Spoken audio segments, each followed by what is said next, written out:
Henry VIII and the barber surgeons.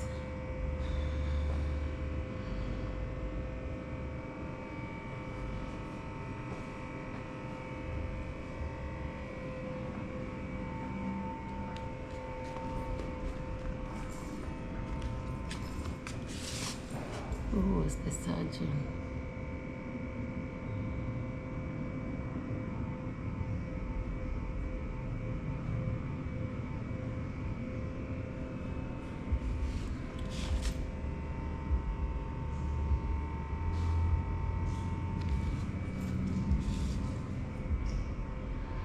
So guys, we will continue as directed. But once more, let's give another look of the actual Mary Rose shape.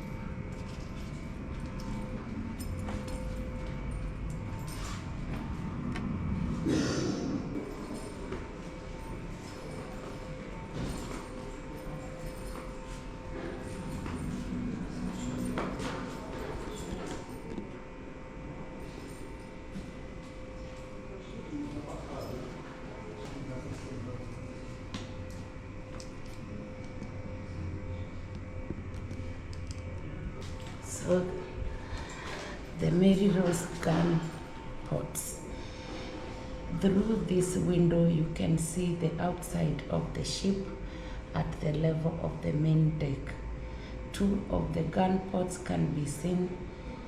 The lids for these pots are displayed just below them. The lids were found in position beneath the ship, hinged back against the ship above their pots. The guns were found on their carriages with their muzzles still pointing out through the ports and into the seabed. The large yellow girders are part of the massive steel cradle that was used to lift the ship.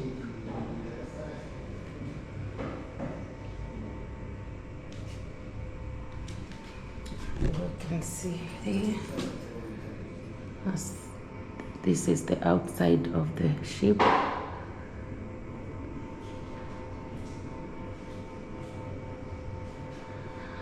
And yes, the best experience is to come and see it live yourself. The story continues downstairs, so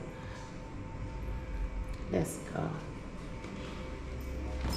Yeah, to have the best experience is just to come here and see it.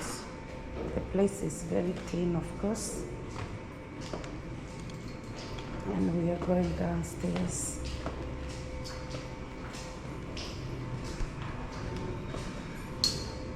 And there is a lift as well if you don't want to use the stairs.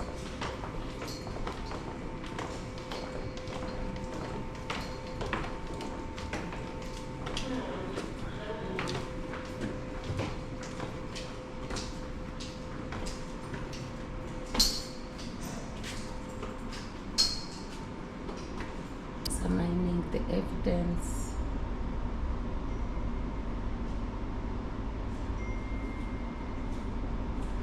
Archaeologists are similar to crime scene investigators.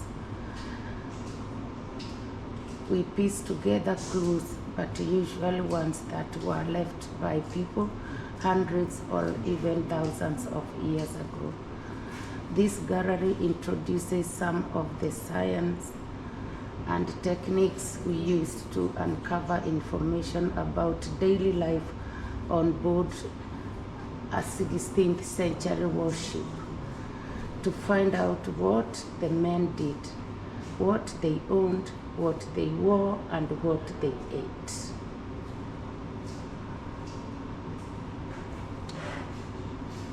Registering the finds.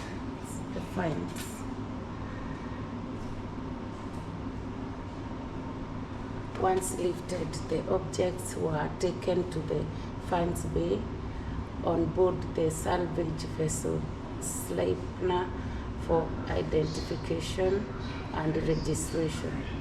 Items such as this popular canister left from the surgeon's chest were cleaned, measured, and given a unique number. Objects were then transported ashore and the information was entered into a specifically designed database below. That's the one. This task was substantially carried out by Andrew Elkerton, BA, 1954 to 2014, pictured here during the early years of registering the finds and working with the early computer databases. He worked at the Mary Rose Trust on the artifacts, the database, and the collections for 35 years. That's him there, is normal.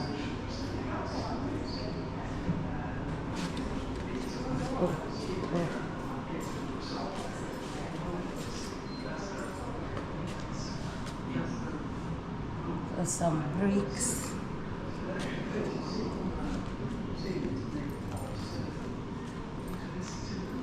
That must have been a pot. It's too big. There's some bricks. A piece of wood, like a cupboard or a shelf. Some like stones. Piece of metals which have been broken up. Let's find out. Cauldrons, cooking equipment, fuel and ash, bricks and mortar.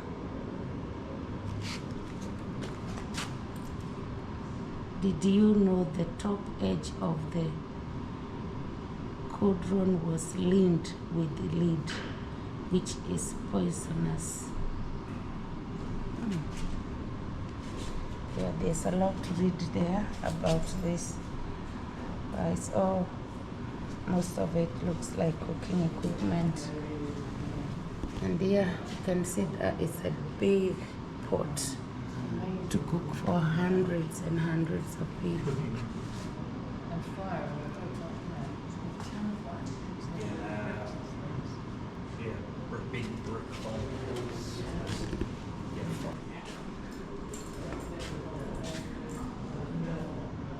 The ship is the Mary Rose ship as we came down to the next floor, but still there is not a perfect view. But yes, as I said, the best experience is to come and see it live yourself. Your visitor route continues on the other side of this lift shaft, so we will go around.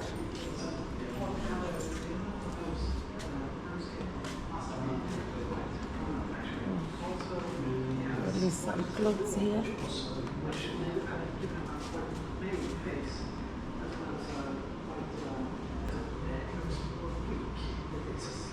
It goes down and some diving. It's like a diving suit.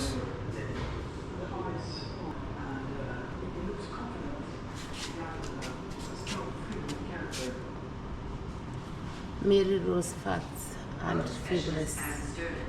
Predict age by looking at the ends of long bones. These fuse to the bone shaft at different ages. The articular ends on this bone are present, then absent on this bone. This life jacket, which has adjustable buoyancy, was a useful dry suit style as it could be folded up small and not get in the way when driving. The air cylinder used to inflate the jacket in an emergency was also well tucked away so that it didn't tangle down near into the objects and suits beneath you. The life jacket was used by Christopher Dobbs when working as a diving archaeologist using scuba on the wreck site between 1980 and 2005. Most of the time from 1982 to 2005, he dived using a system called service demand, when you don't need a life jacket as you are connected to the service with an umbilical that has your air supply, a communications wire, and a lifeline. Chris also liked this jacket as it had a useful pocket at the front for equipment that needed to easily accessible. At the time this life jacket was worn, most wetsuits didn't have pockets.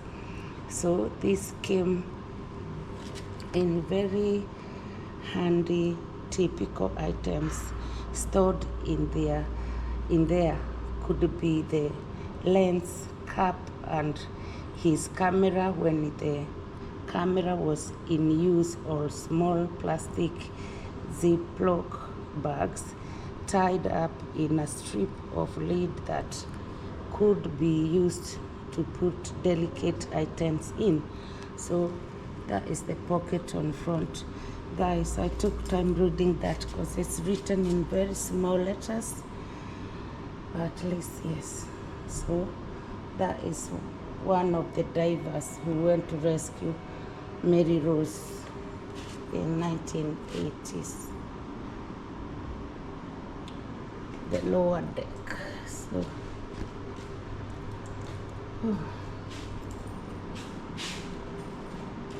the discovery and recovery, layers of history, loose finds, 20th century, 19th century, 18th century.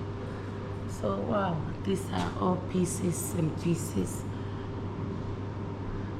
Like that looks like a bowl, a pot,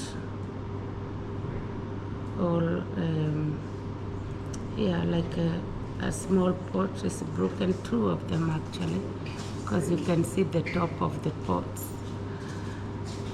Shoes, some bottles for drink. So these are all pieces found in there. There is a spoon in there, a very old spoon.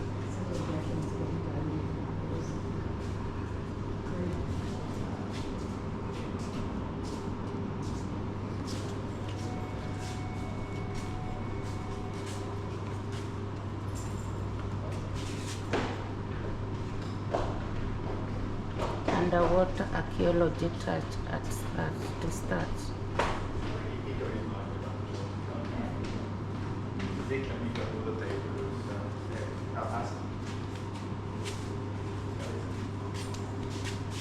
How do you know this is the Mary Rose? None of the 19,000 objects were raised, and none of the ship's timbers have the words Mary Rose on them, but there is a mass of other evidence which makes us sure it is the Mary Rose. This evidence includes inscriptions, coins, timber analysis, similarity of knives and shoes with the known Tudor examples, and historical. A large contemporary picture, the Cowdrey engraving, shows the Mary Rose sinking in about the right location. Evidence from dendrochronology, the study of tree rings, shows that all the timber on the ship is from trees cut down between 1443 and 1540. The objects in the ship are all from the right period. For example, inscriptions on the guns show that they were all made before 1544. Analysis of some of the gold coins shows that they were mixed with silver. This debasement of currency happened in 1545. The 3 half-sovereigns from the purser's chest were not minted until April 1545, and the plates were found which belonged to Lord Lisle and the Admiral of the Fleet in 1545, together with substantial portion of the dinner service belonging to the Captain Sir George Carey, who we know went down with his ship.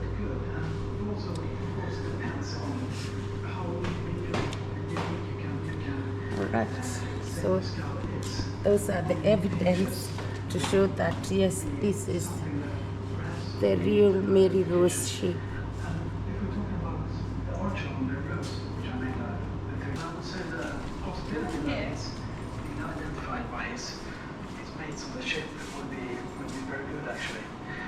He has features, especially the nose, and also the overall shape of the face is, I would say, is quite distinct and quite unique.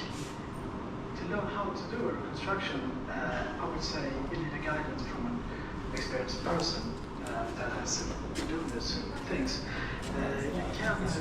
So here there is some skeletons, bones,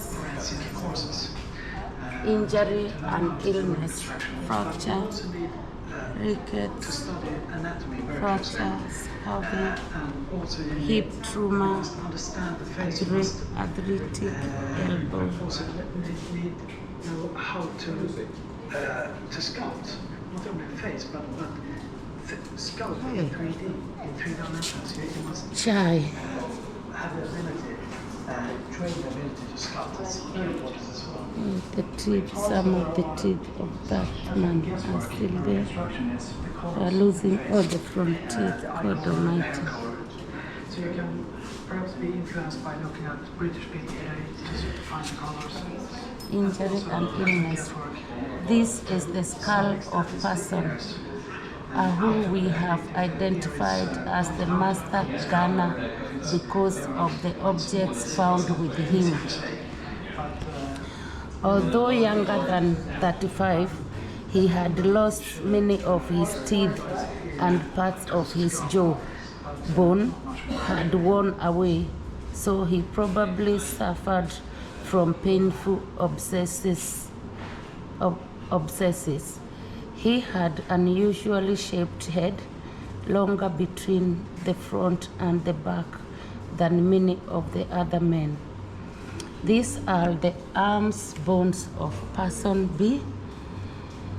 He was between 25 and 30 years old and 1.7 meters tall, 5 feet 7 inches. Although he had well-developed muscles, his lower spine had signs of stress, and his right elbow, displayed on the left, was badly damaged and arthritic. So that is the elbow. He had the only ivory wrist guard recovered and the other objects displayed in the case nearby. So we think he was an archer or perhaps a less active captain of archers. Oh.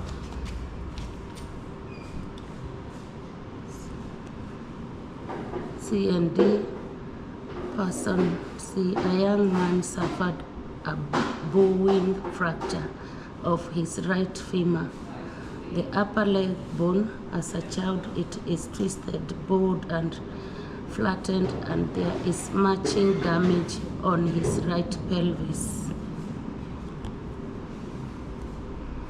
Person D, an older man, had suffered spiral fractures of both bones in his lower right leg. These were the result of a fall. It is clear that the bones were not reset after the fracture. There's two more left. Person E, a teenager, had rickets as a child. This softens the bones. You can see that both his tibias are bowed as a result. Rickets is caused by a lack of vitamin D, which is found in fish oil, animal fats, and cheese. One of the lower leg bones of a person F shows scars from hued scurvy. This is caused by a lack of vitamin C and results in bleeding. On long bones, extra bony growth occurs at the spots where the blood clots. Person G and H, the heads of the upper leg bones of person G are flattened and his hip joints are broad and shallow. This was due to restricted blood flow to this area in the childhood. Standing upright would have been impossible and he would have walked awkwardly. Some scars have head wounds which may be battle injuries. Person H may have been hit by an arrow shot from above, but it was healing when the man died. Oh, so guys, can you believe this? It's true.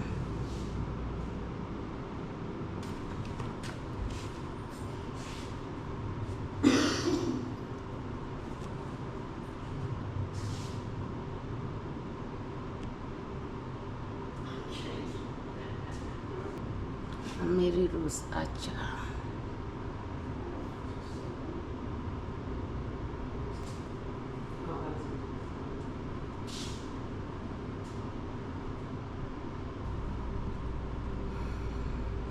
That's the guy's story. You can read that. Interpreting the crew, the human remains.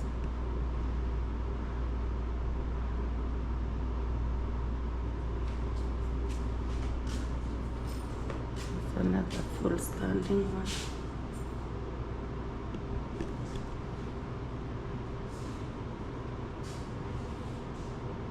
An archer's skeleton.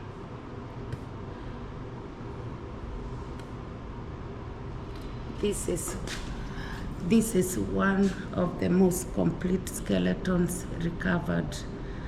The bones are large and depressions within them suggest that his muscles, especially his arm muscles, were well developed.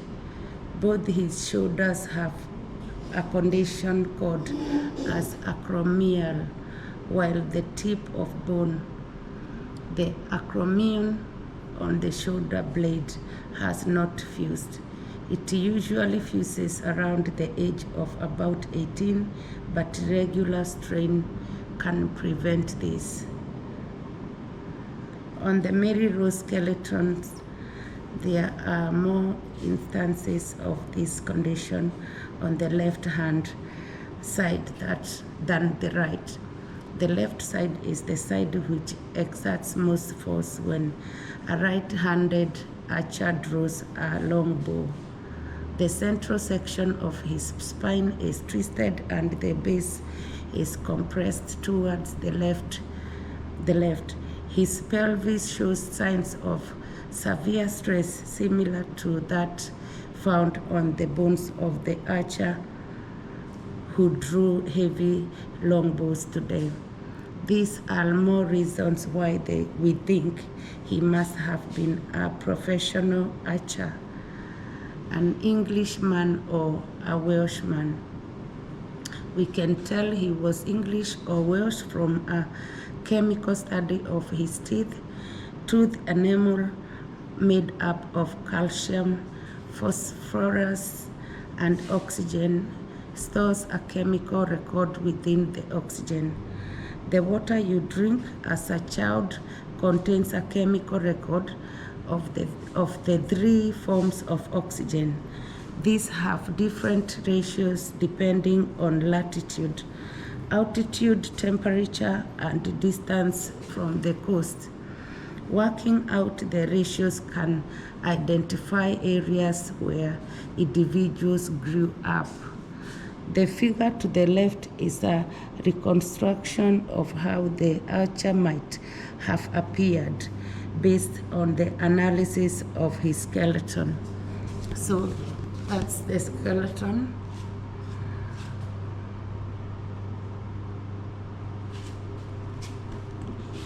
It's quite straight.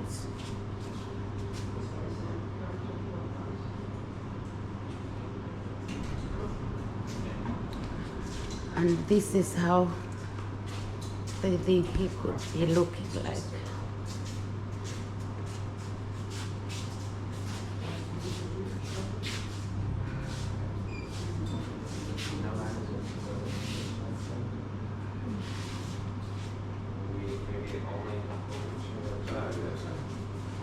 Oh God. That's how it continues. We're nearly there. I think it took us more than 2 hours.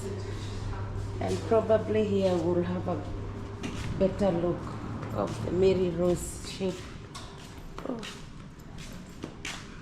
We are very lower at the bottom. Oh yeah, look at that.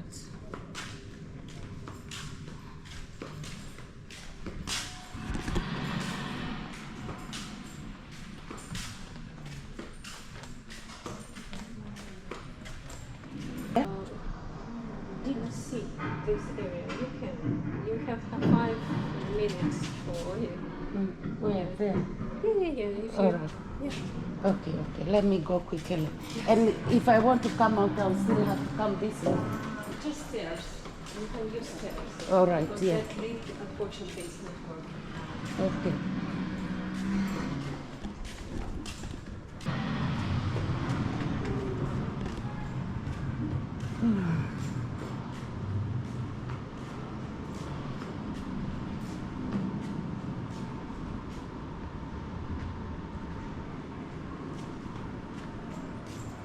The cook and his gallery.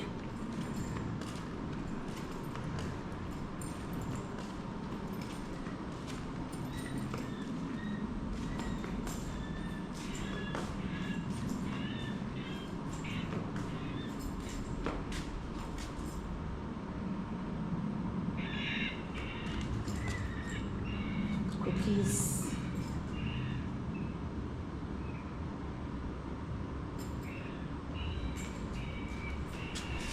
Tudor sailors lived mostly on salted beef, salted fish, and sheep's biscuit. Sheep's biscuits. We found cattle bones stored in a barrel and pork bones. We believe they were meant for the crew's meal on the day the ship sank. Plum pigs, peppercorns, and one apple pip were found, along with the large and small wooden tankards used for the crew's beer. I think that's that. That's the one for the beer. And this is just like a bench to sit on, or maybe to use like a table. Cookies.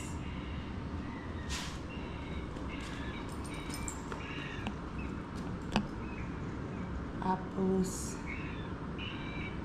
cookies, biscuits, and a jug, an wooden jug. Look at that. Wow. And this is just a table, and underneath is a small, looks like a table or a wooden stool.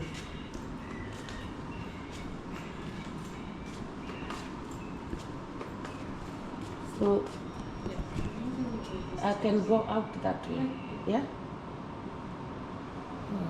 Is this not going up? This is You can use this, but better is that. Yeah, you're right. Hmm? Better is that area. Yeah. Yeah, I want to go out. No. Ah, yes, yes. I have already been, I think, on top. But we have not much more time, unfortunately. You have more time.